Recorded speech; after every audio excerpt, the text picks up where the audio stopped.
Pernah nggak sih kamu mikir apa sebenarnya yang bikin komputer, laptop, atau bahkan smartphone kamu bisa jalan secepat kilat? Nah, jawabannya itu ada di satu komponen kecil yang kekuatannya luar biasa. Hari ini, kita bakal bedah tuntas komponen paling vital di semua gadget kamu, CPU. Oke, kita mulai dari yang paling dasar ya.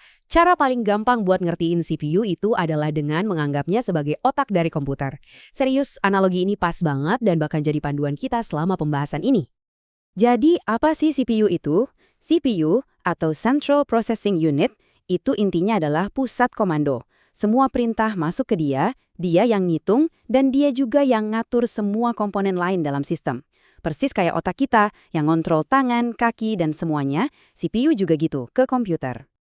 Terus, sepenting apa sih CPU ini? Gini deh, tanpa CPU, komputer kamu itu cuma sekotak besi dan plastik yang nggak bisa ngapa-ngapain.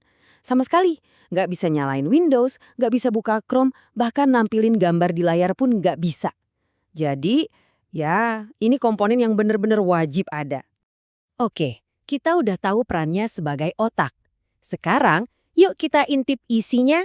Apa aja sih yang ada di dalam otak ini yang bikin dia sekuat itu? Anggap aja kita lagi tur singkat ke dalaman CPU. Nah, secara garis besar, ada 4 departemen utama yang perlu kita kenal.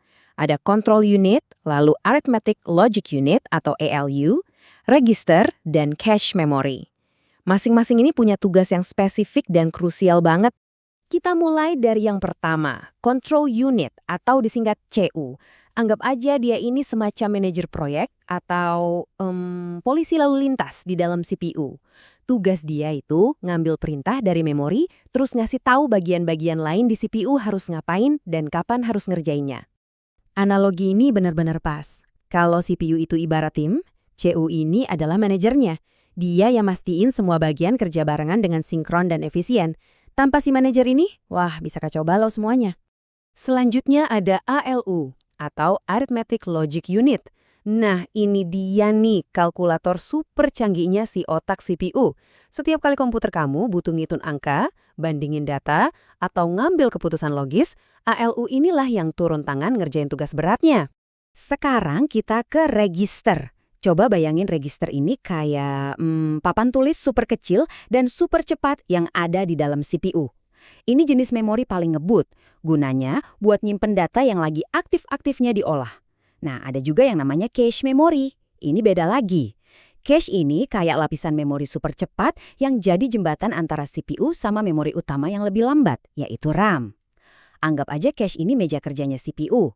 Dia nyimpen data yang paling sering dipakai biar bisa diakses secepat kilat, jadi nggak perlu bolak-balik ngambil ke lemari arsip RAM yang lebih jauh. Oke, kita udah kenalan sama bagian-bagiannya. Tapi, gimana caranya mereka semua kerja bareng? Yuk kita geser buat ngeliat gimana si otak ini sebenarnya berpikir. Proses fundamental ini namanya siklus instruksi. Jadi setiap tugas yang dilakuin komputer itu dipecah jadi langkah-langkah simple ini. Pertama, fetch, CPU ngambil instruksi. Kedua, decode, dia nerjemahin instruksi itu. Ketiga, execute, ALU ngejalanin perintahnya. Dan terakhir, write back, hasilnya disimpan. 4 langkah ini adalah fondasi dari semua yang komputer lakukan. Dan ini bagian yang paling bikin melongo. Siklus 4 langkah yang barusan kita bahas, fetch, decode, execute, write back, itu terjadi bukan ribuan, bukan jutaan, tapi miliaran kali. Setiap detik di dalam CPU modern. Gila kan? Secepat itulah pemrosesan yang kita omongin. Nah, info ini praktis banget. Apalagi kalau kamu lagi mikir-mikir mau beli gadget baru. Yuk, kita sambungin konsep-konsep tadi ke dunia nyata. Ke hal-hal yang nentuin seberapa ngebut sebuah CPU. Salah satu faktor terbesarnya adalah jumlah core. Dulu CPU itu single core, artinya cuma punya satu otak pemroses.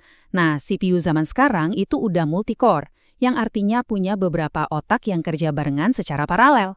Inilah yang bikin kamu bisa dengerin musik sambil browsing dan download file. Semuanya jalan lancar di waktu yang sama. Jadi, waktu kamu lihat spek, perhatiin 4 hal ini. 1. Kecepatan clock. Satuannya gigahertz atau gigahertz. Makin tinggi, makin kencang buat satu tugas. 2. Jumlah core. Ini nentuin jago enggaknya dia multitasking. 3. Ukuran cache. Makin besar, akses data makin cepat. Ini penting banget buat gaming atau aplikasi berat. Dan 4. Arsitektur. Sekarang 64 bit itu udah standar. Jadi pastiin pilih yang ini. Oke, sebagai penutup, mari kita lihat gambaran besarnya. CPU itu bukan cuma otak, tapi dia juga seorang konduktor yang memimpin seluruh orkestra komponen di dalam komputer. Nah, di sini kelihatan jelas banget peran sentralnya. CPU itu terus-terusan ngobrol dan ngatur RAM buat memori jangka pendek, SSD buat penyimpanan jangka panjang, sampai ke keyboard, mouse, dan monitor kamu. Dia itu pusatnya, yang nyambungin semuanya biar bisa kerja bareng secara harmonis. Jadi lain kali kamu pakai gadget, coba ingat otak kecil super sibuk yang ada di dalamnya. Dan ini ninggalin kita dengan satu pertanyaan menarik.